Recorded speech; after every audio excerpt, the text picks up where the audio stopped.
welcome back to the Strong Opinion Hibs podcast. I'm your host this week, Calvin. I'm joined by Jack and Charlie. How are you doing, guys? I'd be better if Hibs men had won on Saturday, mate, but I'm all right apart from that. How are you? I am not too bad. Busy day at school now. I got my booster yesterday, so my arm's absolutely killing me. I don't actually go to school if you listen to the podcast. I'm a teacher, so but now I'm fine. How are you, Jack? I'm good. I'm still buzzing from yesterday. Natural order continues. Great performance out the girls. So I was really happy. So I've got a message for Claire Delworth. I look very happy, Claire. I look very happy. So I just wanted to put that out there. No, it was great to see the Ukraine kits and all that, and our fifth Edinburgh derby win in a row and 3 out of 3 this season. So I'm really happy. Apparently a game happened at Pit Audrey this weekend. Not that I was watching it, but don't know what happened there, but I just absolutely buzzing for the Hibs women result. It's great to see us continue our derby dominance. Perfect. And tonight we're joined by my fiancé, and every time I do the podcast, makes my dinner and keeps us in check. So keeps the podcast ticking over behind the scenes, makes it happen. Hazel, how are you? I'm good. Yeah, had a good night on Friday. Good. Yeah. So that's exactly right. That's the reason Hazel's on the podcast today, because we got invited along through the work we do to the Hibernian Community Foundation Gala dinner. So unfortunately, Charlie couldn't make it, but myself, Jack and Hazel went along. So 3 of us went along to the Sheraton Hotel on Friday night. And the night consisted of, if you've never been to one before, consisted of a 4-course meal. There was a silent auction going on with loads of different things that you could bid on, things from holidays to football shirts to days out. So there was loads. It was a really packed little manual of things you could bid on. There was a live Q&A with Cup winning captain Rob Jones as well. So we'll just jump into it, guys. None of us had ever been before. I'd never been to the Hibernian Community Foundation Gala dinner. The last one was in 2019, and neither had any of you to. So what were your first impressions just as we arrived, Jack? What was your first impressions as we arrived at the dinner? I thought it was excellent. It was a great welcome. Obviously, I've got to say, Sheraton staff are all fantastic. It was a great welcome. You got your wee glass of prosecco, which was nice. Got to do a bit of mingling as well. So it was great to see loads of people that we knew, like Dean Gibson, the women's team manager. He was doing a lot of good work there. He had a busy night, raising money for the raffle and everything like that. We met Greg McHugh, the commercial director at the club. Chris, the guy that's in charge of all the sales and stuff, the American guy that I think we all know him for saying hello at the AGM, which he's still joking about that. Kieran Power, the supporter liaison. And I see a few people that I knew for various parts of the club and everything like that as well. So yeah, that was really nice to see all those people. Stevie Carr, who's set up the Neat Pro Kids, he was on the news again today, which is great to see. But obviously Stevie, who set up the Neat Pro Kids, was there. So it was great to sort of mingle everybody, get a bit of networking done, speak to people, which was really nice. So yeah, I thought the welcome was really good. And the first impressions were, wow, this is a fancy do. I'd never been anything like that before. So it was really good, and it was just good to get suited and booted out in the glad rags and enjoy myself and celebrate all the good work that the Community Foundation does for the club. Excellent. I'll just come to you, Hazel. What were your thoughts on arrival? Yeah, it was great. Everyone was really friendly. It was a nice atmosphere, and there were 2 really lovely women from Utilita. I don't know if you remember them, but they were dead chatty and they were lovely, and the meal was good, and obviously the company was even better. So yeah, it was really good. Oh, and I loved the music. I could tell you two maybe weren't up for dancing. You were more in awe of all the players and all the other people, but I thought it was great. It was really good fun, and there was people from every background as well. It wasn't just really famous people. There was a real mix, so that was really nice to see. It was good. Yeah, that was a good mix. There was a lot of people for sort of, like you said, different backgrounds and different aspects and different sort of people who have something to do with Hibs or related to Hibs in some way or another. So just as Hazel touched on there, we were socialising with quite a few people. We were speaking to Lumens from the sponsor Utilita. They were really interesting. Jack, was there anyone that got interested speaking to?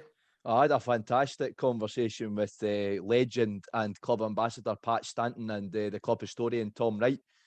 I've got to say, first of all, that's the first time I'd actually met Tom. I've read his books, and obviously I'm sure anybody that knows about Hibs will know Tom through his work he does with the Hibs Historic Foundation. He's the official club historian. And basically, we had a fantastic conversation about Hibs in Europe. And yeah, somehow I managed to make it about German football, as I always do. But he was really great with that, because he was telling me all about when we played Rot-Weiss Essen, Hamburg, Lokomotiv Leipzig, and he actually offered they do a book exchange at their old football memories, and he's got a German football book that he said he'd hand in to the club store for me to pick up at some point. So that was really nice one, but a really nice guy to speak to, really interesting. I tell you, if he ever comes on to do the Hibs quiz, I think he'd be getting 6 out of 6. Tom was an amazing guy, really interested, fountain of knowledge, and yeah, it was great to hear from folk like that, because obviously I'm into all that as well. So it was great that, and Pat Stanton, just what a gent, honestly. Comes to a real sort of bygone era of football, and footballers didn't act like rock stars, they were just genuine guys out on the pitch playing it for the love of the game, back when there wasn't big wages in it like that. And Pat, he was one of my granddad's favourite players when he was sort of a young man. So to speak to Pat Stanton and get his stories about playing back then, and just a bit of a chat with him was absolutely outstanding. So I've got to say, definitely Pat and Tom, but also, like I was touching on there, Stevie from the Neat Pro Kids. We were just talking about Ukraine and how horrible the situation is there, and it's such a beautiful country that Hibs has such a deep connection with through the Neat Pro Kids. So yeah, I think it was amazing for that point of view. Lewis, the CEO of the Community Foundation as well, such a nice guy to speak to as well, such a genuine guy. So yeah, I think those are the people that sort of really stood out for me to speak to. But Pat Stanton especially, because I'm a fan of the old football and the old Hibs, and to speak to Pat, who was such a big legendary player back then, was outstanding, and really sort of privileged to be able to do that. Good. I think that's quite a good summary. You certainly had a good night. You weren't shy for jumping in and speaking to people. I was dead proud of you. So good man. And cheers. So Hazel, what did you think of the meal? Sometimes the meals of these dinners can be a wee bit of a hit or a miss, but what did you think of the 4 courses? Yeah, no, the food was really good. I think we sort of unanimously decided that the pudding was our favourite. So yeah, and it was quite enjoyable explaining to you and Jack what the different vegetables were that you'd never seen before. So that was good. But no, it was lovely. And the people at our table were really nice as well. It was genuinely a good atmosphere. Nobody looked like they didn't want to be there. So it was a really good buzz about the place. Yeah, and there was tea and coffee at the end, and loads of nice little chocolates and stuff. So no, it was amazing. And it saved me having to cook for a night, so even better. Yeah, no, that was good. The meal was very good, and I was saying that to Jack as well. There were some of the courses that came out with that fancy. I had no idea what they were, But no, it was lovely, and it was definitely good value for money as well, in terms of the quality of the food and things that I thought was actually really, really nice. Because I've been to a few dinners at that before, and it's always sort of seems like someone's just heated up some stuff for Aldi, but no, that was well prepared and well made. It was really nice. So Hazel, I'll just come to you about the entertainment. What did you think of the entertainment? That was one of your most favourite parts. Oh yeah, it was good. It was like an 80s band. Can't remember their name. Jack, can you remember their name? It was Rubik's Cubes or something like that. Aye. Ah, that's right. Aye. Like my walking encyclopedia. Yeah, so no, they were amazing, and they were really up for it. Sometimes a band, you can get them and they're sort of standing there and you can tell they just want to get home, but no, they had a real buzz about them. And yeah, everyone was getting up and dancing. You were a little bit more shy, Calvin. Aye, that's right. No, Taking it all in. I wasn't up for that. I was there on business. It's a business trip for me. I wasn't up for dancing. I've got all that to come. So no, I was firmly planted in my seat.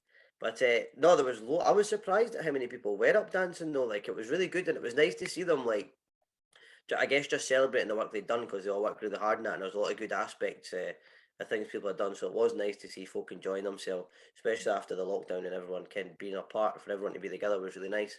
Definitely. So Jack, I'll just one question for you. What did you think of the Q&A with Rob Jones? Obviously, Rob Jones was there.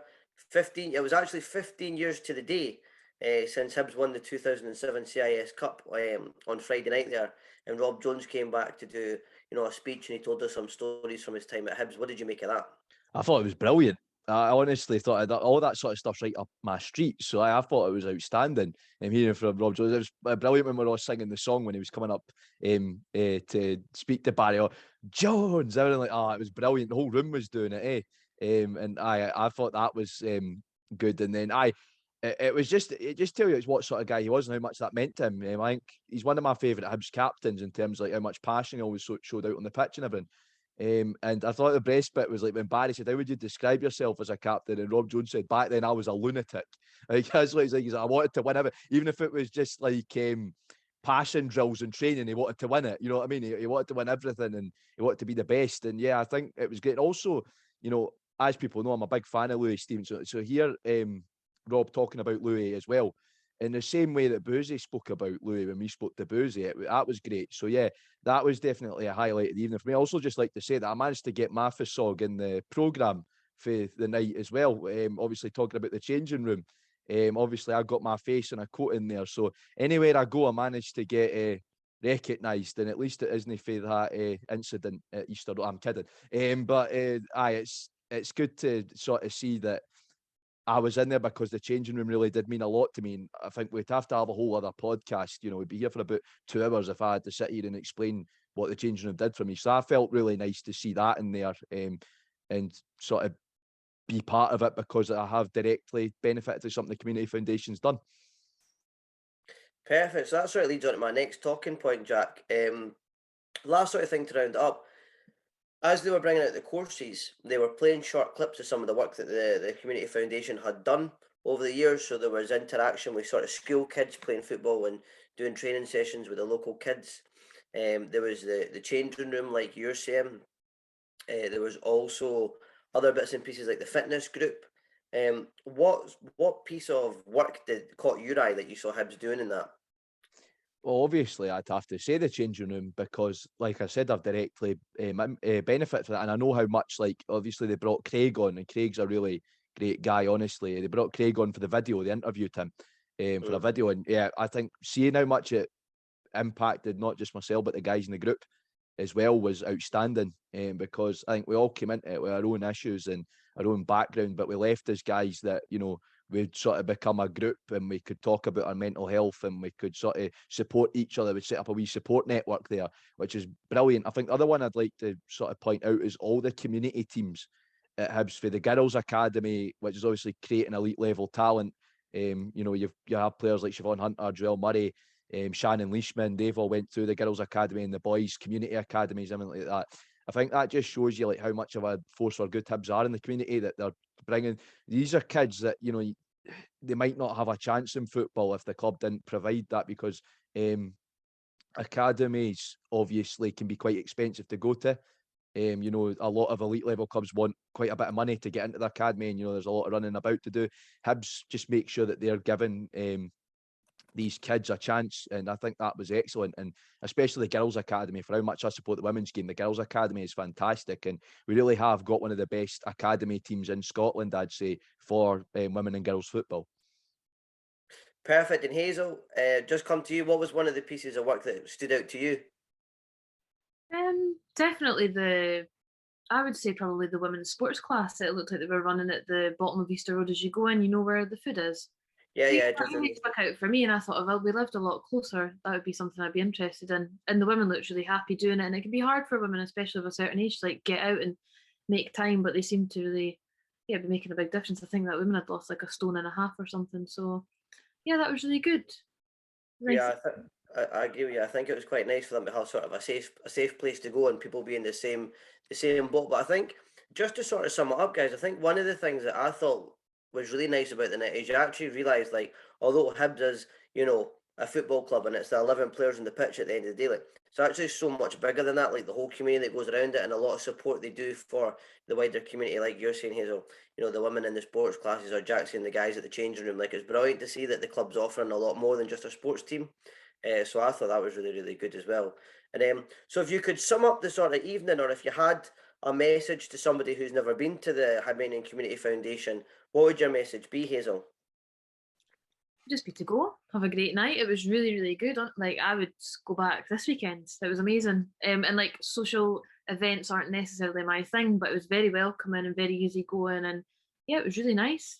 Everyone there seemed really happy. So yeah, can't knock it. It was amazing. Good. And Jack?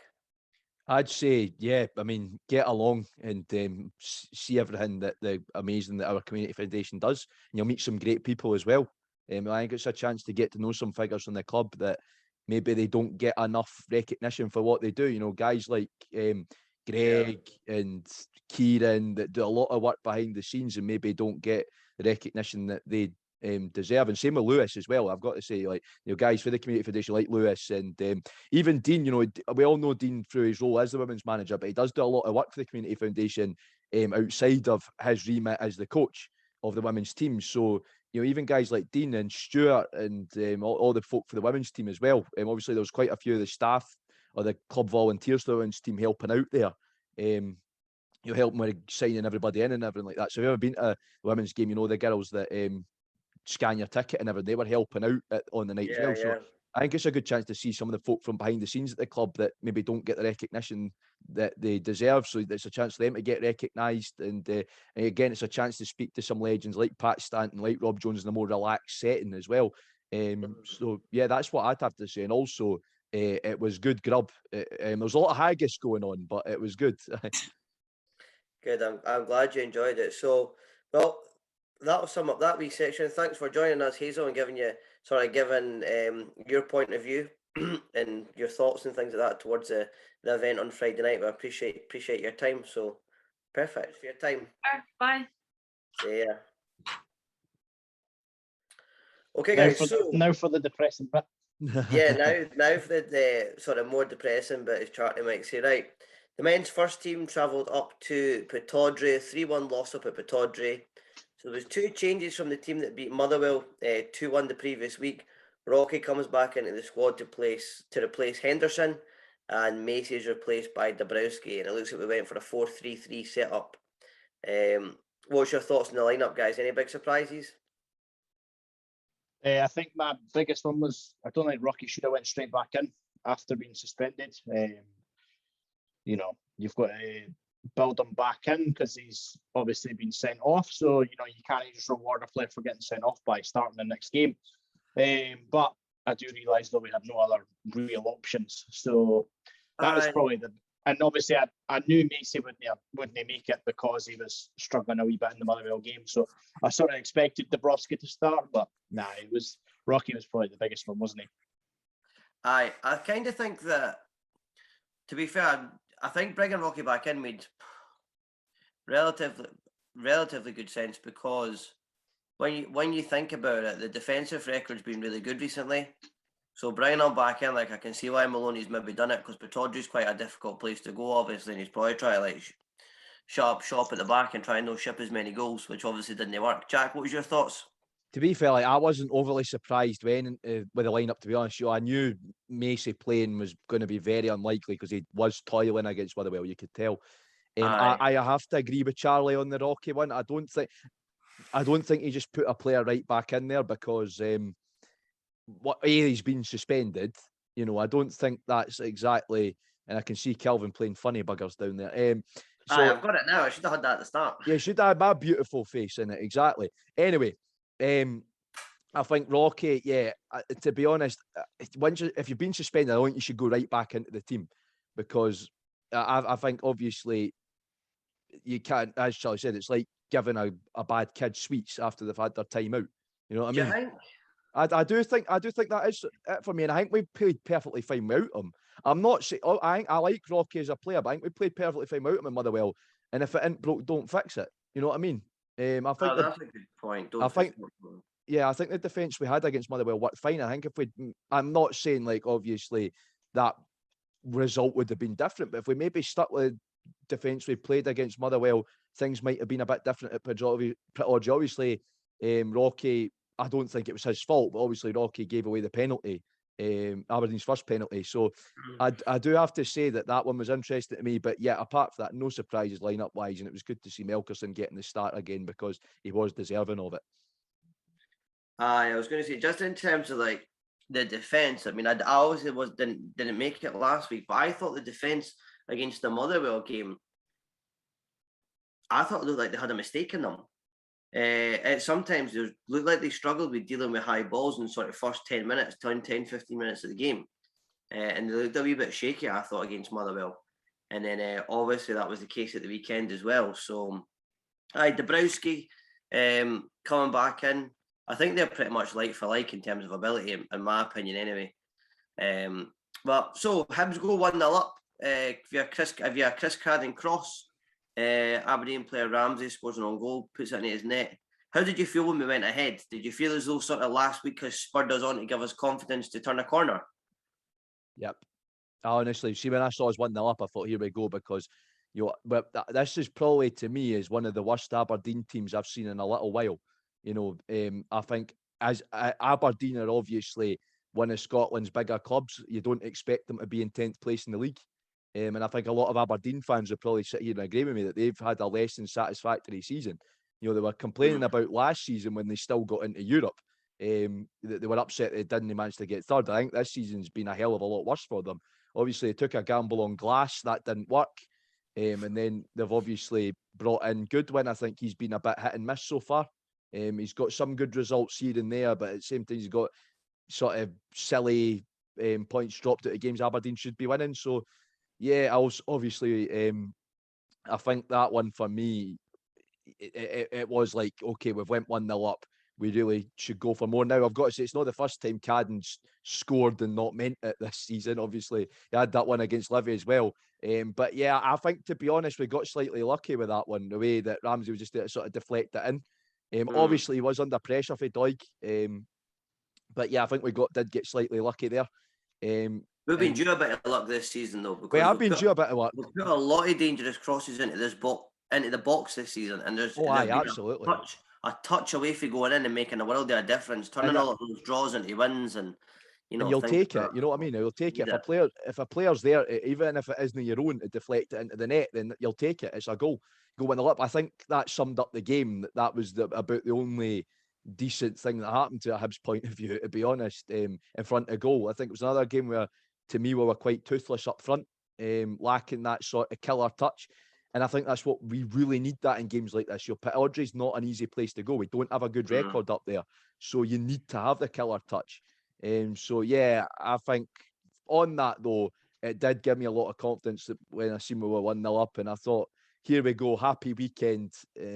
Turned out that preceded disaster. Aye, so I agree with what you're saying there, mate. So, first penalty to Aberdeen. What were your thoughts on that, guys? It's not a penalty by the rules. If it hits off another part of your body and hits your arm, it's not a penalty. So, I mean, I'll come to it later on when we talk about the second one, but the referees need to reread the rule book, because in the Scottish football rule or in general football rule, that's not a penalty. So, and I wasn't surprised when I seen it. I seen the highlight. I was out on Saturday, so I missed the game. So thankfully, I only caught the highlights. But it's not a penalty by any stretch of the imagination. And Maloney's right to complain about it. But we should never be in that position of having to worry about the penalty. So I mean, it's not a penalty, but I'm a bit frustrated that it got to that stage where we conceded one. Yeah, and Jack? Yeah, I'm the same as Charlie on that. It's not a penalty for me. Obviously, it's caused a lot of division in the camp, even amongst Hibs fans. A lot of people are saying that Rocky was a bomb scare and everything like that. I wouldn't say he is. I mean, I actually quite like Rocky as a player, and it's not his fault. And again, looking at the rules, if it hits off your arm in another part of your body, it's not a handball. So yeah, for me, it's not a penalty.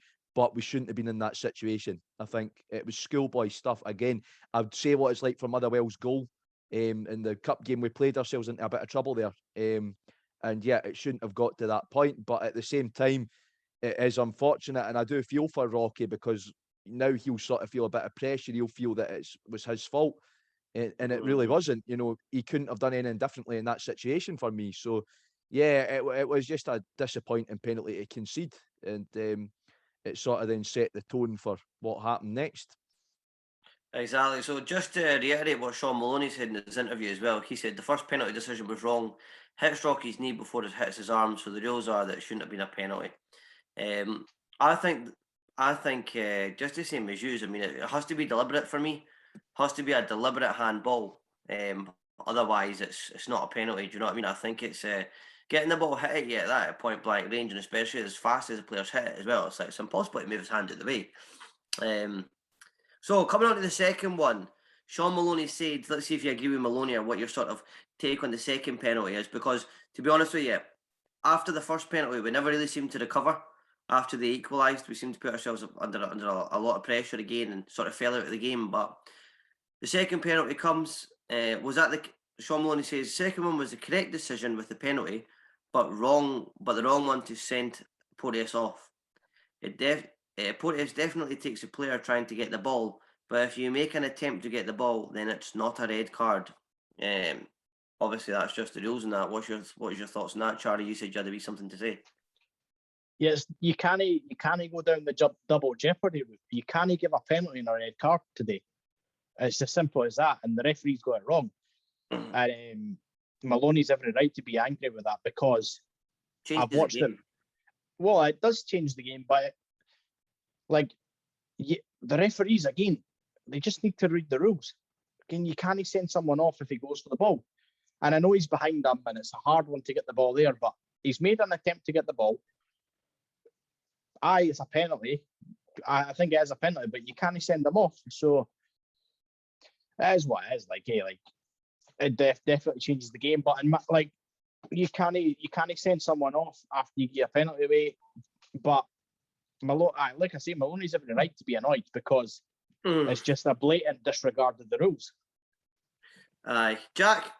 Yeah, I've got to say it was a very harsh sending off.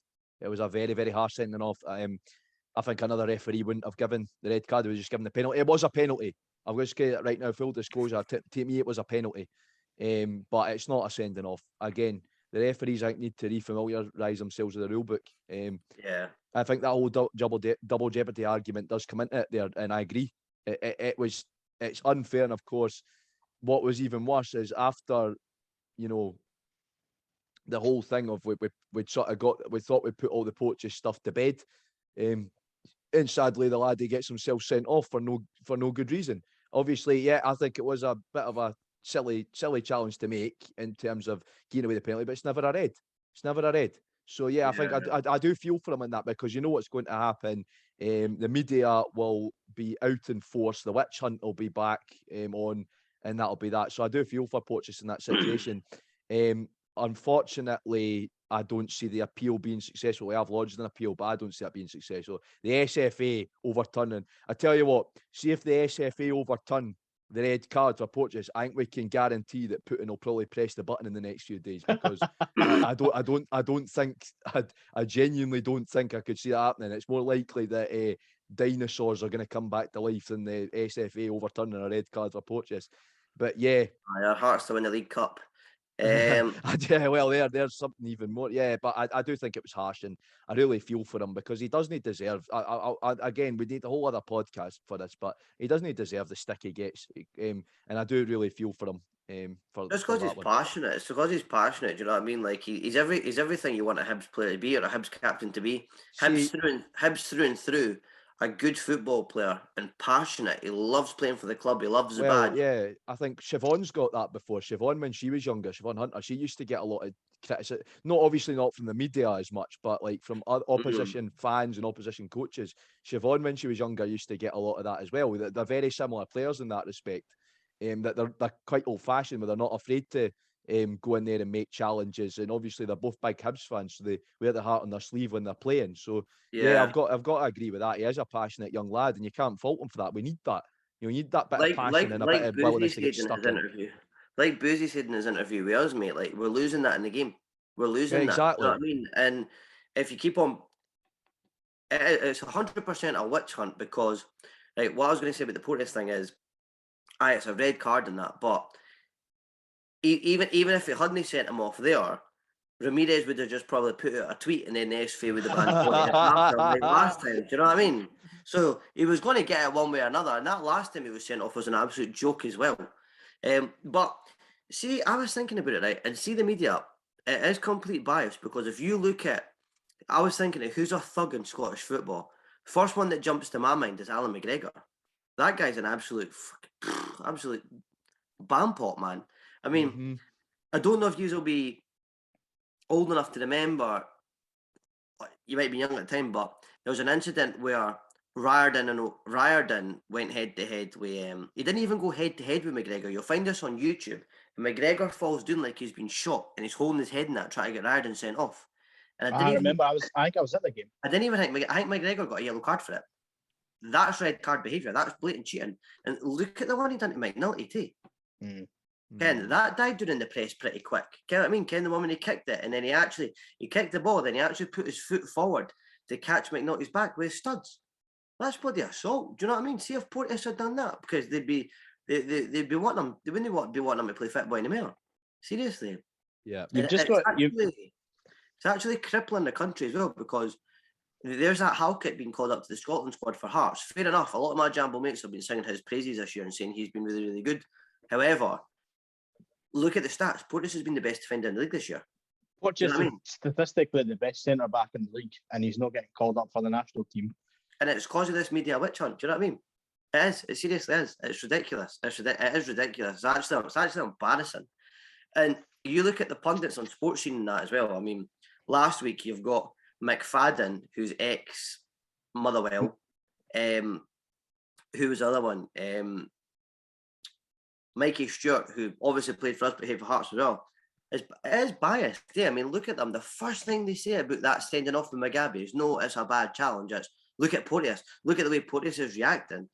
Do you know what I mean? Like, it's embarrassing, man. It's seriously embarrassing. Like, if you look at the Aberdeen players after Porteous makes that challenge, they're all up in his face as well, up in the rest's face, wanting a red card. Do you know what I mean? That's what players are going to do. I mean, I hate to sort of break the news to the folk that started on that, but that's what players do. Any player's going to do that, no matter what level. Look at Chelsea. I mean, I work in the third division of women's football in Scotland. We get that. You know, we get in West City that if a player's going to get a red card for something, the girls up in their faces for that. It's going to happen at any level of football. But again, that obviously doesn't suit the anti-Porteous agenda to recognise that fact. Because I've seen it before. I'll tell you, when McFadden in particular, he used to be at it all the time. Anytime an opposition player had done a dirty tackle on him, he'd be you know what I mean? So that's what you're going to do. So suddenly, it's a bit of the pot calling the kettle black for me, that, to be honest. It's a bit hypocritical. Just any player's going to do that. If you've had a bad challenge done to you, your teammates had a bad challenge done to them, of course you're going to be wanting the card and everything like that. And of course you're going to be happy when you get a decision that's sort of going to make the game a bit easier for you. That's as simple as that. You know what I mean? That's it. You know, they're footballers. They have emotions. They're no robots. I agree with you. So just to move on then, you would have seen some of the crazy shouts about Maloney out and things like that after the game, but he definitely does have his doubters. And a lot of people are saying, you know, he's not experienced enough and things like that. And I'm not going to entertain the argument. I'm not even going to entertain that conversation. But one of the things I'd just like to point out is some of the stats from the weekend. So Aberdeen 62% in possession compared to our 38%. Aberdeen with 14 shots to our 7. Shots on target for Aberdeen 5. We've got 2 shots on target. You know, what's your sort of thoughts on that in terms of the overall? It seems like we were, to be honest with you, dominated at the weekend there. Yeah, I think in terms of the shots on target, mate, Melkerson got no service, so it's hard to get. Story as Nisbet all year, no service. And I mean, there's an argument that our midfielder should be shooting, and it's the argument that I've been driving for ages. But you know, if your striker whose main job on the pitch is to score isn't getting the service, you're going to struggle to get shots away. Yeah. But I was just frustrated. We got up to the team 10th in the league. Doesn't matter who it is, you should be going and expecting you're going to win. I realise that in a few weeks, if we didn't win our next 2 games, we could be sitting 10th. So the league is that tight this year. Yeah. So it's probably not a fair reflection on Aberdeen, but you know, the league is that tight that you need to be beating the teams around you to establish some breathing space. You know, you look at Hearts this season; they've done that. They've beat everyone in the league around them except us. So you know, we need to go into our next game against Dundee United and we need to win. You know, it's as simple as that.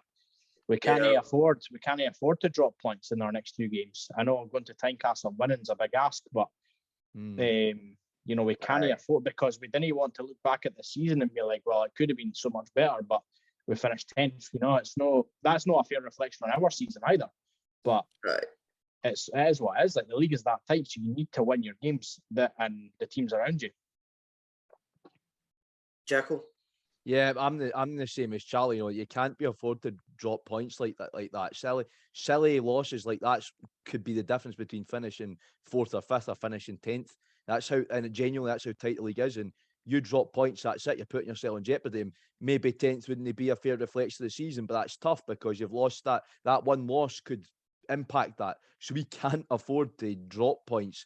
I know, again, I agree, going out to Tynecastle and winning is going to be a huge ask, but Yeah. I think we just can't afford to lose any games now. Is the main thing. I think getting draws would be all right because we've seen that the teams sort of below us and around us, they're sort of dropping points at similar times to us as well. I think there's a few teams around us that have a tougher run of games than us. So I do think that in terms of that, we could be all right with some draws, but I think games like United need to win that. We don't win United, I think you can kiss goodbye to European football. I hate to say that. Yeah, I'll be I honest hate to with be you, negative, but we could I kiss don't goodbye to think European football. don't think we're good enough for European football anyway. For being realistic, we're not good enough. I think We're not good enough. we could We would possibly this current squad we've got now. We wouldn't beat a team like Rijeka. Not for me. we could possibly sneak the Conference League spot in fifth, the extra Conference League spot in fifth, or we might get in by winning the. If we win the cup, we'd be into the Europa League playoff round, which would make things interesting. Which means you'd be guaranteed group stage football. Because if you lose in the playoff round of the Europa League, you're into the Conference League group stage. So that would be interesting. So I think if we're going to get into Europe, it would be sneaking fifth or winning the cup. I really can't see us getting fourth. Yeah, the good thing is we've got our own we've got our fate in our own hands. That's one Exactly. thing. That's it. We can control what we are going to do, and that's why we can't be The affording to second drop thing points. as well is though, Jack, we've had our fate in our hands for about the last 2 months. But that's it. But it's the onus is on us to win the games and drop and that's it. It doesn't matter what's happened before; it's only what's happening in the future. But I think for me, what I have got to say is, I think that wasn't a Maloney style performance. The previous games under Maloney, we've had possession, we've sort of controlled games, we've just been unlucky, or we've maybe just not had that sort of killer instinct. Yesterday, Saturday, we were lacking basically any sort of drive all over the park. For me, defence, I thought the defensive performance was uncharacteristically shaky. Usually, under Maloney, we've been quite solid at the back. I think the attack, toothless for me. Midfield, that they were the reason the attack were toothless because they weren't getting the service. And I feel sorry for Melkerson. And again, it's sort of, it feeds back why you sort of got to sympathise with Nisbet, is he's not getting the service. And again, JDH, why can't he replicate what he did at Easter Road? Just take a pop. You know you can do it. You know you're capable of it. You know what I mean? So I think for me, yeah, all over the park, we were sort of lacking in any sort of drive. I think Cadden is the only player for me that sort of gets any form of pass marks. I think Cadden put in his usual solid shift for me. But yeah, it was just disappointing to see because we know the lads are capable of putting in good performances. We've seen it. Motherwell, Ross County, we've seen it. So it is massively frustrating for me. And again, agreeing with what Charlie said, the Aberdeen, the whole thing about Aberdeen are 10th, and that is again a very average Aberdeen side. I'm not saying that against Aberdeen, by the way, not at all, because again, I think a lot of their supporters would agree with me. That is a bang average Aberdeen side, and not to the level an Aberdeen side should be. An Aberdeen side should be challenging for Europe, no thinking, oh, are we maybe going to be in the playoffs? You know what I mean? So I think you've got to look at it like that. An Aberdeen side should be nearer the title race than they should be the relegation battle. So yeah, for me, hugely disappointing, and one that we've genuinely got to learn from and sort of go, right, no more of that. And I mean, I know we should say that about other games, but seriously, this one's the wake-up call for me about, right, need to learn from the mistakes. Because I think there's a lot we need to take out and learn for that. It's becoming all too of a regular occurrence. Unfortunately it is. Anyway, let's move on to the women's game. So the women's thank goodness for that. Right, women's derby, third Edinburgh derby of the season. Hibs had won the previous two, one at Easter Road and one at Swinecastle. Right, before we get started, the obvious was the big change in the kits. So yep. Hibs sort of in linking up with the Dnipro Kids Foundation to support the work that they do there, wore blue and yellow kits. What was your thoughts, guys? I thought it was It was amazing. quite a mixed review online. Few folk liked it, few folk didn't. What was your thoughts? I thought it was amazing. Honestly, I think it's a great show of solidarity, and I know a lot of Ukrainian people, obviously, as people know. So I think it was really nice to see that our club doing that show of solidarity, and I think the women's team, you know, again, they are based on the charity arm of the club. They're run by the charity arm of the club, Community Foundation. So to see the women's team do it was even better because, you know, the girls are always willing to do their bit, and I think it's a really nice kit. What was funny was I was having a wee laugh with Ria after the game, because obviously she had Zinchenko's number, so I was expecting a Zinchenko-like performance because the shorts really looked like the Ukraine national team shorts, just with a Hibs badge on them. So yeah, I loved it. I thought it was an excellent idea. The kits looked really, really nice, and it was a great show of solidarity with a country, as I was saying earlier on in the podcast, we have deep connections with. And I'd like to say, I mean, I'm not calling anybody out. Everybody's entitled to their opinion, but anybody sort of complaining about it because they had blue on it or whatever, right? Sort of get a grip. You're allowed not to like it, but I think you can maybe keep it to yourself just this once. It was to raise money for charity. It was to show solidarity with a country that's been illegally invaded, I'd like to remind you, by a hostile power. You know, folk are getting bombed out of their houses. Folk are having to flee what they've known. And you're coming on and making a smart arse comment on Twitter. I don't think it's the time or the place for that. And I think, you know, the girls really, I just thought it was amazing. And it's a really smart, as you can see behind me, really smart kit in the person, obviously. Yeah, it was great. And it was even better to pump the Jambos in it. So, yeah, but I do think it was a great touch by the girls. And it was great of Joma to organise that as well. So that's what I've got to say about it. But yeah, I was a bit annoyed with some of the smart aleck comments that were made by some people because it's just unnecessary. You know what I mean? It's a good thing. I could understand, like, see if that had been released as a third shirt and had nothing to do with Ukraine, I maybe understand with people getting a bit annoyed. Aye. But it's for charity and it's for a people that are suffering horribly right now. You know, and I've just got to say, yeah, it's just keep it to yourself, folks. That's it. And I'm not saying anybody's not allowed to have an opinion, but sometimes opinions are best kept in here. You know what I mean? So And Charlie? Yeah, I like to make. It's nice to see that people are able to own one as well as you know, being able to potentially win one of the shirts that was used in the game. I really liked it. You know, I can see past the blue. I never want blue to be on a Hibs top, but for obvious reasons. But you know, I can see past that when it's for Ukraine, because it would be very different if it was just yellow and no blue, as in there's blue in the Ukraine flag. So yeah, I really liked it. I really liked the goalie top too. I think the green goalie top was really smart. I really liked that. Nice to see Hearts had the t-shirt on before the game too, when and you can see in my background where the picture was being taken. I think no, it was a really good show of solidarity between the two clubs, and you know, for Ukraine as well. And long may that continue as well. I'd like to see more of that.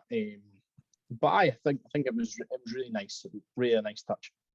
I thought it was a nice touch as well. I thought it was nice just to show a wee bit of appreciation for the work that Stevie does with the Dnipro kids and all of that. I thought it was a nice touch, and I think that to see people greeting about the blue strips and that, it just says to me, like, some folk are just moaning about anything. Like, Hibs fans will moan about anything. Like, it's ridiculous. I mean, it's a blue t-shirt. It's a yellow t-shirt with a bit of blue in it. Like, calm down. Do you know what I mean? It's a bit of cloth. It's not hurting you. You'd be better taking more interest in the team than the colour of the strip. Do you know what I mean? Like, I'd like to say, sorry, Calvin, to interrupt. I'd like to say a lot of people. Hey, let me speak, man. You interrupted me, so I'm getting you back. I've got to say that a lot of the folk were complaining don't come to the women's games as well.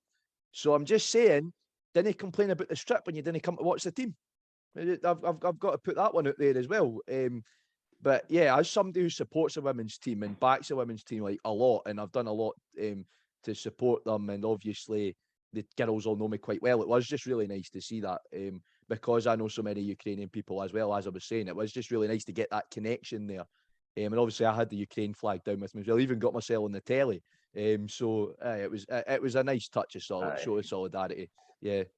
Like I was saying, I feel like it was just showed you that, like, some Hibs fans will greet about anything. Like, the one that got me as well was a couple of weeks ago. Like, obviously Josh Taylor was like one of the Scottish fighters that defended his belts, and I know quite a lot of folk didn't like him because he made a tweet about Rangers and that. But like, all the club done, like they've had them along at like function suites and that before. All they done was say was well done for like retaining the belt, and there's folk greeting about it. It's like just let it go over your head, just dead worry about it.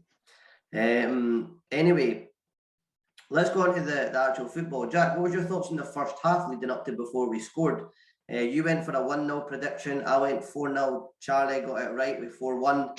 Come on. So, what was your thoughts on leading up to the first goal? What was your thoughts, mate? I would say, like, I've just got to say, first of all, it was great to see us stick with the same lineup. Obviously, the only difference was Rosie Livingston on the bench instead. I thought it was great to see us stick with the same lineup because I thought the two up top really worked well against Motherwell, and we looked a lot more dangerous up top, and we were moving the ball about a lot better. Yeah, it was a typical derby game for me. The first half, very, very physical. Hearts, to me, were set up not to lose. Instead of trying to, I think at Tynecastle they might have been a lot more open and a lot more up for it because of the sort of occasion. To me, you've seen a lot of what you've seen out of Hearts women this season, which was a very defensive, very much, physical, break us down. They were hardly out their half. They didn't really offer much to us at all. There was a few sort of marauding runs from Erin Rennie and that, but apart from that, Hearts didn't offer anything at all, and we were just really, really, really unlucky with the chances. We had a raft of chances, and they just could not find the back of the net. Alexa had a few. The Hearts keeper made a few good saves, and by the way, I didn't know this until I see it. The Hearts keeper's actually a big Hibby. I didn't know this, so there you go. I'd be questioning your choices in life, then, playing for the Hearts. But I think you could tell she was a Hibby, to be honest with you. Well, to be fair, some of the mistakes she was making, I think it was quite obvious when you were seeing that she was. I actually was joking with Cal, was saying, "Oh, maybe she's a Hibs fan." It turns out she was. But yeah, no, I think like we were quite unlucky with some of the chances. Then there was the one we should have had which should have been 5-1 actually. We scored, but it was disallowed for some weird reason. It was a handball they were saying on the TV, which I didn't see. I didn't see a handball in there at all. I think the referee was not very good at all yesterday. Didn't let the game flow, very stop-start. And Joelle got booked for absolutely nothing, to be honest. So basically, a Hearts player went on a run and she turned Joelle. Joelle had tried to get the ball, and obviously, Hearts player, I'm going to say the girl went down a bit easy. There was no intention for Joelle or anything like that. And I don't think the Hearts player actually had control of the ball when she went down either. So not a yellow card. And then not long after that, we should have had a penalty. Amy Gallagher brought down in a very much the same fashion. It's a consistency thing for me that if Joelle got booked for that challenge, then surely Amy Gallagher should have won a penalty for the one the Hearts player did to her. So for me, that one was, so we should have had a penalty and we should have had, Cav should have scored. And I think Cav was deserving of a goal. She was excellent. She has been in the two previous derbies as well. Cav's a big game player. Cav and Amy Gallagher, both of them out on the wings were fantastic. Amy Gallagher and Cav, they always step up the big games. They're big game players. And again, the two of them should be in the Scotland squad for me. For my money, both of them should be in the Scotland squad. Shannon Leishman as well. She was excellent. Shannon Leishman put in an excellent shift and got herself a deserved goal. But yeah, I thought leading up to the goal, we were brilliant. Dominating possession. Hardly let Hearts do anything with the ball. Like I was saying, just to sort of repeat myself there, they barely were out of their own half. And then the goal came. And we were actually sitting saying, if we get a set piece, that'll really, they're not good at dealing with them. And what happened, we get Spall swung in for a corner. Alexa manages to latch on it. Very well taken goal. 1-0 Hibs. Excellent for me. Excellent, well taken goal. It looked like a bit of a fluke for leading up to the goal as well. Like my point of view, I thought we looked all right. I thought we looked. You were a wee bit nervous leading. I think I was nervous because but I felt all right. I didn't feel like Hearts offered much. One of the things I was thinking is the difference between playing Hearts at Easter Road and Tynecastle. As I've seen since they've brought this last year and this new coach, I actually seen a big improvement in Hearts at Tynecastle. But then when we played them yesterday, I think it was maybe just the occasion. Didn't get me wrong, they were a bit better, and I think Hearts have got quite a few good players, but I just don't think they've got enough to make a team. They've got a few in a good positions. Like the front three is no bad. The two folk out in the wing and the last up front weren't bad, they weren't great, but they could get the ball down and run at Hibs. And I thought they were quite successful a few times, and we, had her hearts in her mouth a few times. It was quite scary. Yeah, it was But, sort of, but I wouldn't say the goal was a fluke. She knew what was. She no, knew no, no. it was. It looked like a fluke. It looked like a fluke from where we were sitting because it sort of looked like it just was like a bit of a rammy that ended up in the top corner. But if you've seen the highlights, she hooks her foot round the front of the Hearts She player can see it coming and pokes exactly. it into the top corner. So it was a really, really good finish. Like, And that's what I think. That's something that Alexa's really added to in terms of our game. And I think Dean sort of touched this on his post-match that Alexa's very much a player that sort of needed to get the ball to her feet and then go. If you see what I mean. So she was more at scoring one-on-one chances or headers. Now she's a player that she's sort of become a bit of that fox in the box where she can get the ball. She knows when the ball's going to come in and she can just sort of go for it and take a shot, which is good. We needed that. And I think it was a well-taken goal from Alexa. Half time, I'm sitting there. I'm happy. Obviously, again, I'm like this in any derby, you know. My arse is like a cigar cutter in any derby, to be honest, because I can't deal with it. I can't deal with the pressure. But yeah, I think half time there was no really any complaints from me apart from really just sort of we were unlucky with the chances. Again, that's not really a complaint because genuinely we were unlucky. I think you couldn't see if we were 2 or 3 up at half time, you couldn't have complained. The Hearts couldn't have complained no, if we're 2 or 3 up at half time. Probably should have been, to be fair. We really should have been because, like I said, we had that goal to Sloyd. We should have had a penalty, and there was a few of the chances we just got really unlucky with. You know, Alexa was unlucky not to have a hat trick, to be honest. So yeah, I think sitting half time, you go, yeah, good stuff from us, good level of intensity. So I think overall a very good first half, and it just shows you that while Hearts have improved, we're still the big team, eh? So yeah.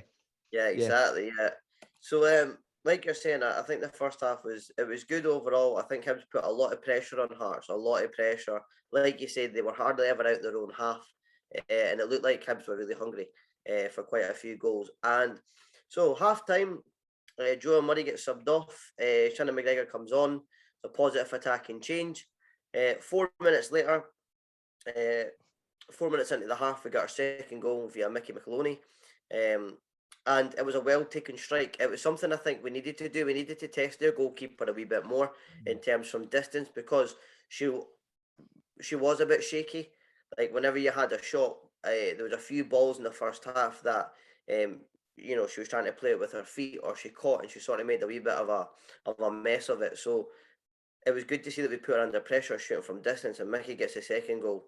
That was for me, that was a pick of the bunch, that goal. And I've got to say, again, you know, fair. I've got to say, Dean, in the last couple of games, his subs have been spot on. That one was excellent. With obviously, Jill had to come off because she got a wee bit of a knock. I think that's the reason she got taken off. But you could have easily put another defender on. He could have put Rhea back because obviously Rhea's can be a defensive player if need be. He could have put Rhea back or brought Jenna Penman on. But instead, he brought on an attacking change, knowing that he wanted to go for it. And I think Shannon McGregor made that bit of the difference for us. You know, that sort of awareness she has in midfield. I'd say if you were comparing Shannon McGregor to a sort of player at the men's team, I'd say in terms of what she does, she's a bit like Scott Allen. Obviously, when Scott Allen was at his prime, she sort of plays that sort of role at getting things going. And you're sort of big creative player in midfield. So Shannon McGregor made the difference. But Mickey, you know, again, here's another big game player. Mickey steps up in a lot of the big games, and she is a very, very good player. We're lucky to have her from Spartans because I know a lot of other clubs are interested. So we're lucky to get Mickey. And yeah, it was an amazing shot, and that goal was a pick of the bunch for me. Just well struck effort.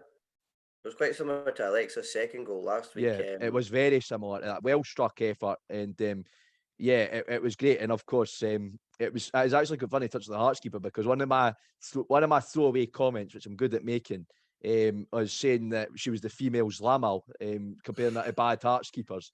She was a bit like the female Zlamal. So yeah, there's a blast to the past for all you jambos. Anyway.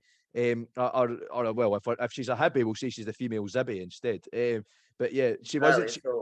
So anyway, what was I going to say? Sorry, Calvin. I got a bit backtracked there, but I think that was great for Mickey, and it's good. Again, it's good to see that Mickey's getting in amongst the goals again. So obviously she had that operation; she was out for a wee while. She's coming back. 2022, she's made it her year. I think I've been really impressed with her. For me, she's one of our best players. Mickey McAloney, definitely one of our best players. Really sort of come into her own recently, but yeah, well struck effort from her. Great play from us leading up to the goal as well. And yeah, at 2-0, I was like, yeah, I think we're going to be going for a big one here. Because at that point you sort of looked like Hearts' heads went down a bit, and obviously towards the end they actually sort of came in a bit more. Obviously they got their goal back, but after 2-0, their heads dropped, and you could tell that we were on track for natural order continuing. Exactly. So just to sort of round up, Shannon Leishman sort of ran down the wing. Looks like it took a bit of a fluke, bit of a deflection. And after the third one went in, I think the game was well and truly over. And like you said, Hearts' heads went right down. And then up steps friend of the podcast, Ailey Adams, the hammerer of Hearts, and a good run of play as it sort of sweated across the front, passed on the front, and she just taps home for the fourth goal. What was your thoughts on the fourth goal there, Jack? And Ailey Adams, after being out injured, back again in time to hammer Hearts once more. I mean, I think it was a bit of poetic justice because obviously it was a Hearts player that injured her. So it was a bit of poetic justice there. And I think I said it on my own Twitter account, but Ailey is a fantastic young player that deserves every moment like that she gets. At 17-year-old, she's scored in 3 Edinburgh derbies back to back. I mean, there's no many 17-year-old players that can say that, can they? That they've scored against their biggest rivals back to back. The amount of her work rate in the game was outstanding as well. Like across the whole game. Good we put up top of the way. Yeah. Same as last week. Just she's a tank, Hayley. She's not afraid to sort of get in there and sort of get battered in and get physical up front and really sort of fight for the ball. And yeah, it was an excellent. I think for me, it was a well taken goal. Leishman's goal was really good as well. And again, Shannon's a massive Hibs fan and another product of the academy. So it's great to see we had 2 academy players on the score sheet, which is great to see. In the form of Shannon and Ailey. So again, that shows the conveyor belt of talent that we're bringing through. But yeah, Ailey for me, it was amazing, and you could tell how much it meant. You could see her celebrations. So yeah, it was great to see Ailey scoring, and she really deserves every good moment. She getting another academy product, another young star. Rosie was very unlucky not to score. I thought the way she picked the ball up midfield and just went. Yeah, I've got to say, for a 15-year-old girl that's just been brought into the first team, it's like she's like a duck to water. Honestly, the way she just gets that ball in midfield, shrugs the Hearts player off, runs right through. I think obviously she maybe wasn't expecting to get that far, so obviously the shot wasn't great. But yeah, I think that was unfortunate for Rosie, but great to see Rosie coming on and getting her moment and stepping up like that. So. Yeah, that was great. And then obviously Hearts' goal was a bit frustrating, but you can't deny them that. It was a good passage of play from them. And it wasn't frustrating, mate. I predicted 4-1, so I was scored. It's frustrating. Oh yeah, exactly. It's frustrating for me because was the word that Dean used in his post-match interview. He said it was frustrating. I agree with him. Annoying to lose the goal. It is annoying to lose a goal because it's better if we're going to play Hearts. It's better to show absolutely no mercy whatsoever. Because I just really hate the Hearts, but for me it was a bit of a frustrating. But I thought we were excellent. The second half for me was actually better than the first half for our performance-wise because we were getting more chances, I think, and we were sort of being more effective for the chances. And again, Hearts didn't really trouble us in the second half apart from their goal. But yeah, it was just an excellent performance. Another derby, and I've actually got some stats I want to bring up. I tweeted this out in the podcast account earlier, but we've won 5 Edinburgh derbies in a row now. So we obviously had the 6-0 at Ainsley Park in 2021, 2-0 away at the Oriam in 2021, the 3-0 at Easter Road, the 3-1 at Tynecastle, and obviously the 4-1 yesterday. So that's 18 goals scored and 2 conceded in the last 5 Edinburgh derbies. And that's what I call natural order. I've got to say, it's great to see us being so dominant over Hearts, and you can tell the girls really step up for that game, and they know how much a derby means, and that's what I like to see at my players, and every single one of them deserved that. It was an excellent team performance, and again, just kicking on for the Motherwell game, to see another good team performance is just absolutely excellent. So yes, all I've got to say is Edinburgh's green and white, natural order, baby. So's Livingston. Yeah. Livingston is green and white. Right, guys, quickly, 2 minutes. I was going to quickly say, so man of the match was Siobhan Hunter. I think that's pretty fair. I think all the fair for me. Good, but Siobhan was really solid, and she made quite a lot of she cut out a lot of their attacks, snuffed out a lot of their attacks, and played a lot of good through balls as well. Right, you're off to Partick Thistle, or you're off to Easter Road to watch the women play Partick Thistle. Charlie, you looking forward to the game? I'm excited, mate. I'm excited to be at Easter Road. It's been a while since the women last played there, a couple of months now. So looking forward to it, mate. It should be a good night. Looking forward to seeing some cracking football as well. Good. Jack, obviously you'll be excited. How much are you looking forward, and what are you expecting the result to be? Absolutely buzzing. Anyway, it's just good to be. It's good to see the girls back at Easter Road. I think it's great to see the club providing that because obviously it's a midweek games, Livy are training, and if we hadn't have had Easter Road available, I'd probably have played in Pennycook. So it's great to see us getting another night at Easter Road under the lights. Yeah. I think it's going to be a confident win. Partick are obviously bottom of the league, and it looks like they'll be heading straight back down to SWPL2. Good. We need the Ouija's out of our league. Exactly. So yeah, it looks like Partick will be heading straight back down. Obviously, they weren't even meant to be in the league. They replaced Forfar Farmington, who folded. So yeah, I think it should be a confident win. Obviously, we actually lost to Partick away earlier on in the season, but I think that was a bit of a freak result for me. I think Easter Road, a big pitch under the lights, I think it'll be a confident win. I genuinely think we could be looking at another big one. And I think, bringing the momentum in for the big win over Motherwell and obviously a derby win, you'll be buzzing after that as well.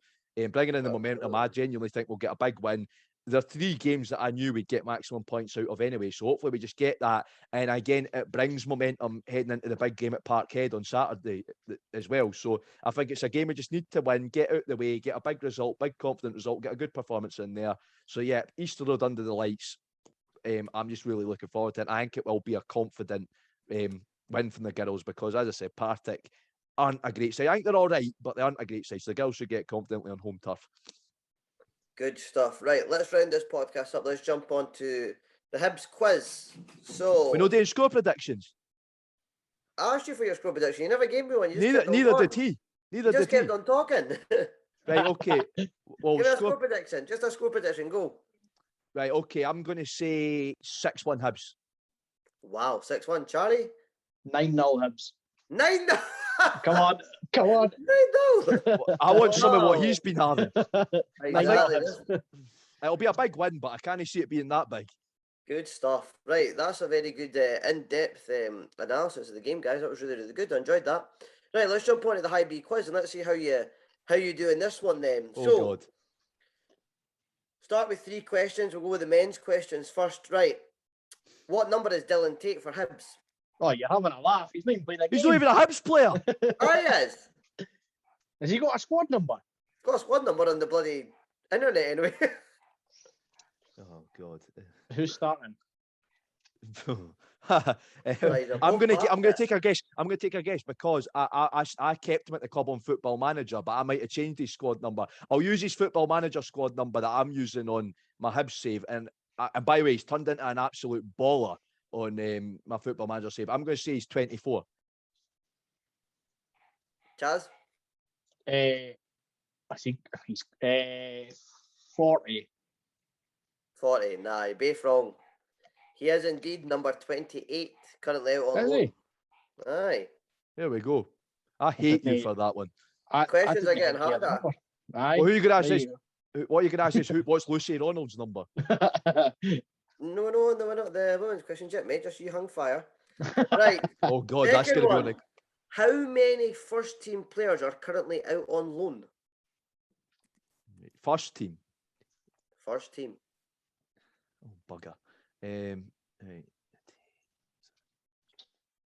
6. 6. Wait, Could That's be. just a guess. That's just a guess. Like I'm having to think here, right? Try to get hard questions for you this time. I hate you. I really do. No, I'm kidding. Oh, right. I don't know because I know. Right, Tate and Gogic for sure because we've loaned Gogic out to St Mirren. Well, that's 2. Right, that's 2. Right, and those are the only ones I can actually think of right now. Oh wait, no, because Jack, I think you better not be googling that. no, I'm not. Right, then there's Jamie Murphy's on loan at Macclesfield. I'm going to go for 3 because Sean Mackey's on loan. Is he? There's 4. Aye.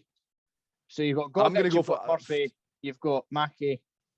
I thought we just got rid. And Mackay. Dan Mackay and then Stevie Bradley. There's 6. Is Bradley classed as a first team player? Though? Neither of the 2 are classes, but first team players on the Hibs on the official website apparently. Is it 4? The answer is 4. Is it? No. I didn't care who you gave a bloody point to there. You basically helped each other. You 2 are inseparable. It's because you're the one. Oh, it's the I same. give you a point each. Listen, if you didn't, you are getting it next week. Listen, by the way, if your knowledge about the club isn't that great, then look, then you come blaming me. Right? Who was the goal scorer in the 1875 first derby you picked. I'm asking the questions. You'll have your turn. Right, number 3. I'll give you a point each. Right, we're on 1-1. What is the highest shirt number someone has worn for Hibs, and who was it? Oh, Who's going for this? Either of you, mate. Just jump in, just shout in. Go on, Jack, you go first. I don't know.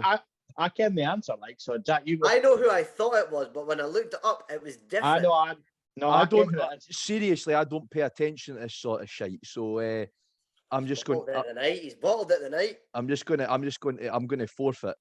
I'm going to forfeit. Mate, Charlie's got the point. Have a guess. No, I'm not. No. I want it genuine. I thought a pass. Charlie, on Right, you go. the answer is number 99, and it was Michael Antoine Courier.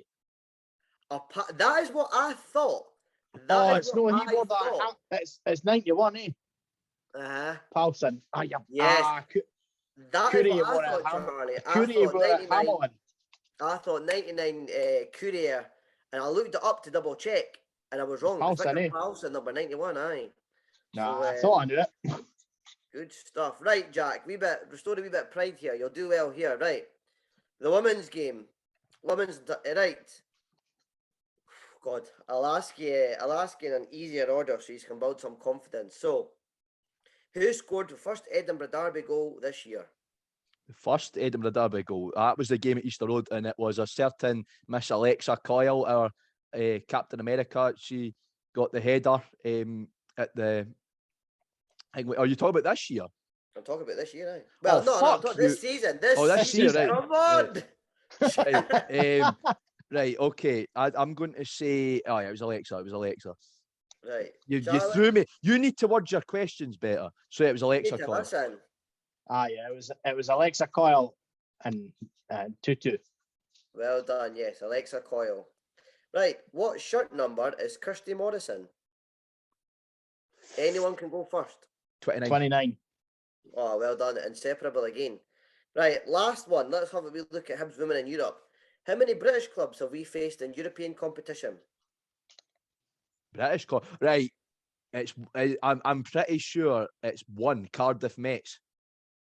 Cardiff Mets in Champions League qualifying. Charlie? 3.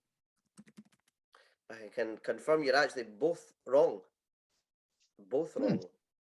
Is it 2? The answer is 2. Two European teams were faced. Jack, you were correct with Cardiff Met. We played them in the Champions League. Played them in the qualifying round in 2000. Who's the second one? 1920. The second one is Swansea City. Oh, I forgot about that one. Both Welsh teams. Both Welsh teams, aye, both Welsh teams. So, I think, Charlie, you edged that one there. Nah, it was 2. It was 2-2. Need a tie break. Well, you got your Courier one. Well, I forfeited that, yeah. Oh, wow. But then again, we got it wrong. I'd forfeited. Would you like me to quickly think of a tiebreaker? I go on then. And if it finishes 3-3, we'll call it a draw. Yeah, you can kiss and make up. Right. I've got a bloody nasty streak, eh? Gosh, let me think of a quick tiebreaker. Right. What colour's the third shirt? Yellow. I win. Way! Blue. Blue. Right. I'm going on Twitter to say you said the shirt's blue. I'm not happy. Don't know if you guys will get this one. Right. Coaching staff. We question on the coaching staff. Oh, Calvin. Right. What country is Valerio Zudas from? Oh, bugger. Croatia? No, not Croatia. You've got to take his first answer there. I've got to take it, Charlie. Okay, I'll say Croatia. Please say you get it right. I think it's Slovakia, but it's probably wrong. No, you're both wrong. Right, Jesus Christ. Is it? Well, I think we just call it a draw then, eh? Aye, it's a draw. We'll call it a draw. The answer is Italy. Well, is it? To be fair, if we're doing it by what country's nearer, Croatia's just over the water for Italy, so I get the point. Way! Right, I'll have one ultimate tiebreaker. Oh, for God's sake, this is going to go on for ages. We'll be here until the morning. Right, here we go. How many followers does the Strong Opinion Hibs podcast have on Twitter? I'll give it to the nearest 10. 1,100. 1,045. Charlie's the winner. It's 1,054. I'll give it to the closest. Unlucky Jack. That I was. I It's a thought wee we bit had of more. a harder one tonight for you. I've never seen you struggle. I'm never forgiving you for that, by the way. Aye, I'm about to unleash hell on you next time I'm doing the quiz. Exactly. I don't know what. You're same. subject. You're same, Calvin. You're the same. You're Right, getting hell for anyway. me. That was a very in-depth podcast, an hour and 16 minutes. If you made it through it, well done. Or if you're lying dead listening to this somewhere because you've been bored to death, fair enough. Or if you've just fed up of me getting competitive and telling Calvin I hate him and tell him to go fuck himself then. because yeah, and this is why I could never be a football manager, by the way. Ever. Because it wouldn't end well. Listen, didn't get mad at me, get mad at Dylan Tate. Anyway, it's because I gave him the number 24 on Football Manager. Oh, new follower. Who could this be? Is this could put the numbers on the podcast up as we speak. Currently now sitting at We've gone downhill. Jack, you were still miles away. Anyway. Oh, get a wee dig in, why don't you? Sorry, I had to. Right, I better sum this up because I need to go get my dinner. I'm starving. Also, my arse is numb, so please do hurry it up. Guess so, my legs are numb too. Finish it. Used to enjoy the Partick Thistle match. We'll be back to discuss that next week. Until next time on the Hibs.